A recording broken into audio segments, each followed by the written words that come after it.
نحمده ونصلي على رسوله الكريم اما بعد فاعوذ بالله من الشيطان الرجيم بسم الله الرحمن الرحيم قد افلح من تزكى وذكر اسم ربه فصلى بل تؤثرون الحياة الدنيا والآخرة خير وأبقى وقال النبي صلى الله تعالى عليه وسلم إن لكل قوم عيدا وهذا عيدنا. میرے عزیز بھائیوں اور بزرگوں، اللہ تبارک و تعالیٰ کا بڑا کرم اور اس کا احسان ہوا کہ اس نے ہم سب کو یہ خوشی کا بھرپور موقع عنایت عطا فرمایا۔ اللہ کے نبی صلی اللہ علیہ وسلم نے فرمایا کہ ہر قوم کی ایک عید ہوتی ہے، ایمان والوں کے لیے دو عیدیں ہیں، ایک عید الفطر اور ایک عید الاضحیٰ۔ اللہ کے نبی صلی اللہ علیہ وسلم جب مکہ المکرمہ سے مدینہ منورہ تشریف لے آئے تو وہاں پر دیکھا کہ لوگ طرح طرح کی عیدیں منا رہے ہیں۔ اللہ کے نبی صلی اللہ علیہ وسلم نے پوچھا کہ یہ تم جو ہے خوشیاں کیوں منا رہے ہو؟ صحابہ کرام نے جواب دیا کہ پہلے زمانے سے یہ خوشیاں آ رہی ہے، ہمارے باپ دادا اس طریقے سے خوشیاں مناتے تھے۔ اللہ کے نبی صلی اللہ علیہ وسلم نے فرمایا کہ اللہ تبارک و تعالیٰ کی جانب سے تمہارے لیے دو عیدیں متعین کی گئی ہے، ایک عید الفطر اور دوسری عید الاضحیٰ۔ عید الفطر کا مطلب یہ ہے کہ آج کے دن اللہ رب العزت اپنے بندوں کا مہمان نواز ہے۔ اللہ کی طرف سے آج بندوں کی مہمان نوازی ہے کہ جن بندوں نے 30 دن روزے رکھے، قرآن کی تلاوتیں کی، تراویح پڑھی اور بہت ساری عبادتیں کی، اللہ تبارک و تعالیٰ آج اپنے بندوں کو یہاں پر بلا کر جن بندوں نے محنتیں کی ہے آج ان کو انعام دینا چاہتے ہیں۔ ہاں میرے عزیز بھائیوں، یہ وقت رمضان کا مہینہ ہر ایک کے اوپر گزرا، لیکن جس نے روزے رکھے اور تراویح پڑھی اور بہت ساری عبادتیں کی، آج اس کے دل میں یقیناً خوشی ہوگی۔ جن لوگوں نے اللہ کی عبادتیں کی آج ان کے دل بہت خوش ہوں گے، اور جن لوگوں نے یہ پورا مہینہ غفلت میں گزارا، جن لوگوں نے رمضان کی کوئی پرواہ نہیں کی، آج آپ دل میں جو ہے جھانک کر دیکھ لیں کہ ان کے دلوں میں آج کوئی خوشی نہیں ہے، بلکہ ان کا دل جو ہے یہ افسوس کر رہا ہوگا اور ملامت کر رہا ہوگا اور اپنے آپ کو برا بلا کہہ رہا ہوگا کہ تو نے جو ہے غفلت میں یہ وقت کیوں گزارا۔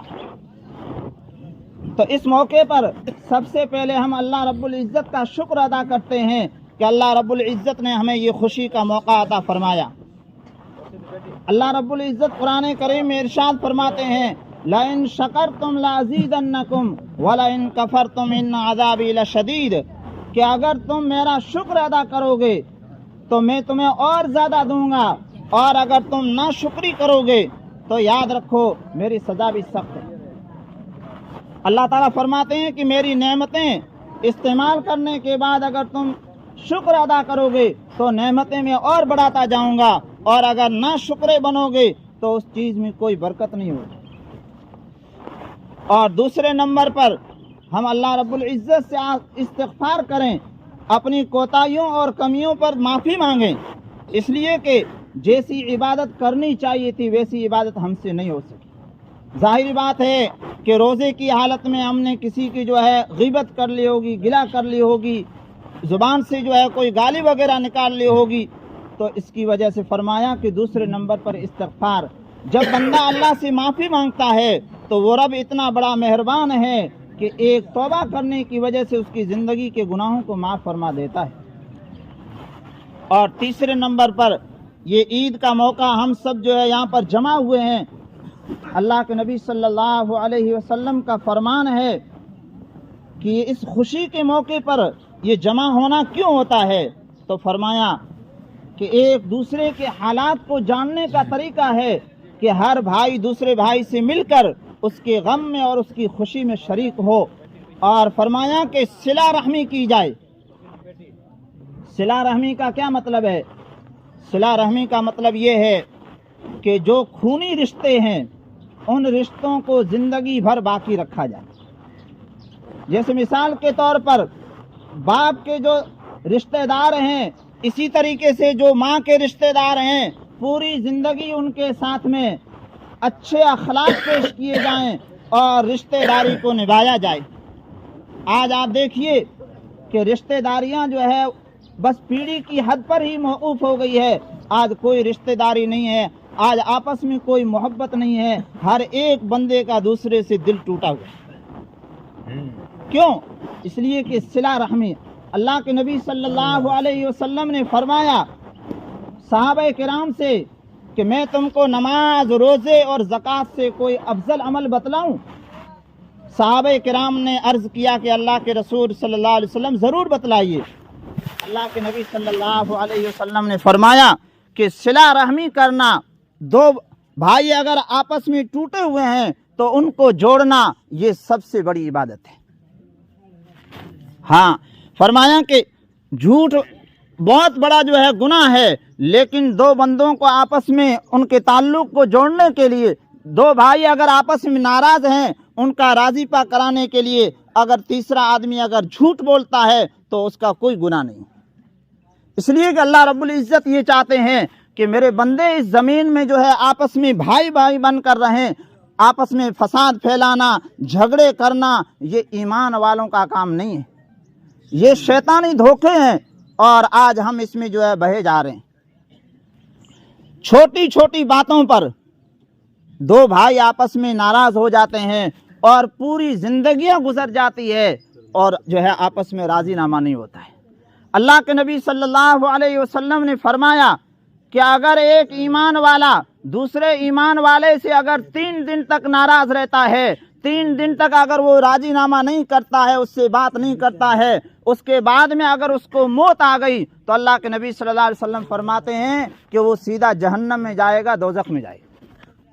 یہ کھلے الفاظ ہیں، آپ کسی سے بھی پوچھ سکتے ہو، اور پوری زندگیاں جو ہے ناراض ہو کر اور کہ بھائی نہ سورو دو کرا۔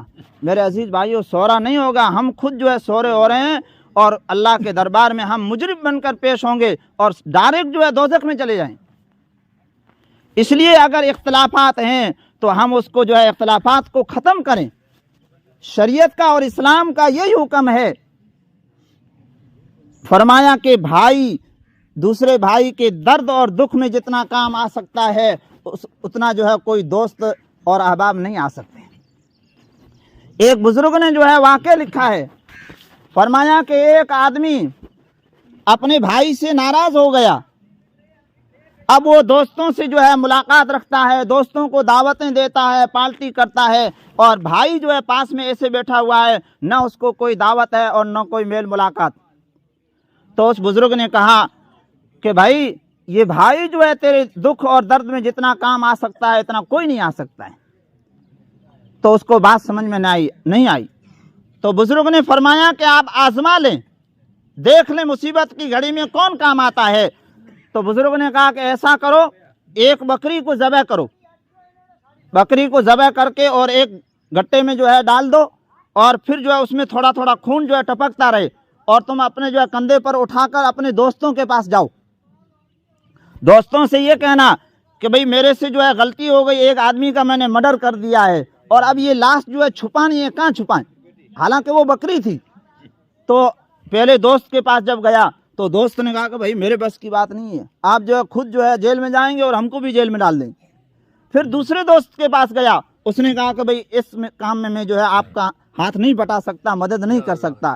آخر میں وہ بھائی جو ناراض تھا اس کے پاس یہ پہنچا، بھائی نے کہا کہ بھئی کیا ہوا؟ تو کہا کہ ایسا ایسا معاملہ ہو گیا۔ بھائی نے کہا کہ بھئی تم جو ہے یہیں بیٹھے رہو، میں جاتا ہوں اور اس لاش کو جو ہے کہیں جو ہے ٹھکانے لگا کے آ جاؤں گا، تم میرے ساتھ مت رہنا، اس لیے کہ اگر پکڑا گیا تو میں اکیلا جیل چلا جاؤں، آپ جو ہے جیل نہیں جانے چاہیے۔